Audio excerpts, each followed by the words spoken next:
Speed কি বাড়ছে নাকি? হ্যালো এভরিওয়ান, আসসালামু আলাইকুম। আমি আজকের ভিডিওতে আপনাদের চমৎকার একটি কৌশল শেখাবো। কৌশলটি হচ্ছে যে আমরা কীভাবে সহজে টাইপিং করতে পারি। দেখুন, আমরা কিন্তু সবাই কম বেশি কম্পিউটার জানি, কিন্তু কম্পিউটার জানার পরেও আমরা সহজে দ্রুত টাইপিং করতে পারি না, যার কারণে কম্পিউটার চালানোর সময় আমাদের খুবই বিরক্ত বোধ হয়, অর্থাৎ বোরিং ফিল করি। তো আজকে আমি একটা কৌশল দেখাচ্ছি। কৌশলটি জাস্ট 1-2 মিনিট সময় লাগবে। এটি দেখার পরে আপনি কিবোর্ডের দিকে তাকিয়ে না, জাস্ট মনিটরের দিকে তাকিয়ে লিখতে পারবেন। অর্থাৎ যদি কোনো কেউ অন্ধ হয়, চোখে দেখে না, সেও লিখতে পারবে। খুব মজার বিষয়, তাই না? এই কৌশলগুলো কিবোর্ডে দেওয়া আছে, কিন্তু আমরা অনেকে জানি না জানার কারণে আমরা সহজে টাইপিং করতে পারি না এবং টাইপিং করে মজা পাই না, খুবই বিরক্ত লাগে। তো প্রিয় ভিউয়ার্স, চলুন আমরা একটু দেখি কীভাবে সহজে টাইপিং করে। আমি জাস্ট 1-2 মিনিটের ভিতরে বলে দিব এই টাইপিং কৌশলটা। ভিডিওটি স্কিপ না করে দেখুন, এটা কাজে লাগবে, এবং শেয়ার করে অন্যদেরকে জানিয়ে দেবেন যে কীভাবে সহজে কম্পিউটার টাইপিং করা যায় খুবই দ্রুত। অর্থাৎ আপনি মনিটরের দিকে তাকিয়ে দ্রুত লিখতে পারবেন এই কৌশলটির মাধ্যমে। জাস্ট ছোট্ট একটি কৌশল, যেটা আমাদের অনেকেরই অজানা।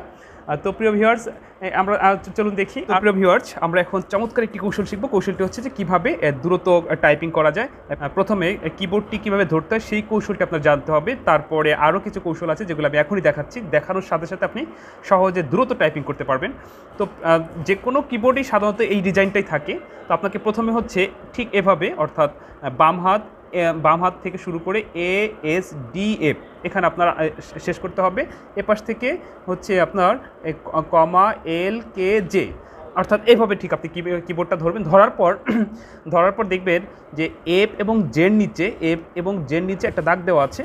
এফ এবং জের নিচে দাগ দেওয়া আছে, অর্থাৎ এপের নিচে এবং জের নিচে দাগ দেওয়া আছে। অন্য কোনো বর্ণে, অন্য কোনো কিছুর উপরে দাগ দেওয়া নাই। এইটাই হচ্ছে মেইন কৌশল।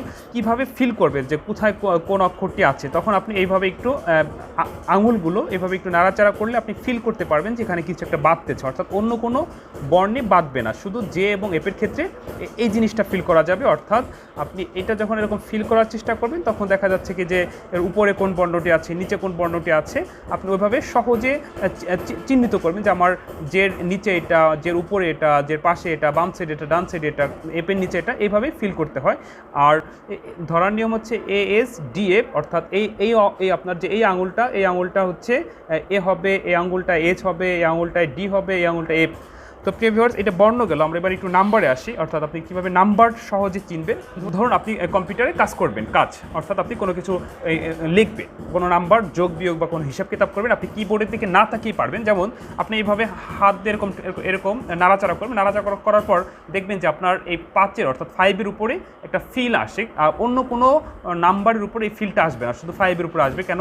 দেখুন যে 5-এর নিচে একটা দাগ দেওয়া আছে, শুধু এই যে বাটনটা, এই বাটনের উপরে একটা দাগ, অন্য কোনো বাটনে কিন্তু এরকম একটা দাগ দেওয়া নাই। অর্থাৎ এই দাগটা একটু মোটা করে দেওয়া, যেটা আপনার হাতে বাঁধবে, ফিল করতে পারবেন। অর্থাৎ আপনি না দেখে লেখার চেষ্টা করবেন, অর্থাৎ কিবোর্ডের দিকে তাকায় আছেন, কিন্তু এই দাগটা থাকার কারণে আপনি বুঝতে পারবেন যে আপনার এই আঙুলটা 5-এর উপর আছে। এখন আপনি অন্য বর্ণ তাহলে কিভাবে চিনবেন?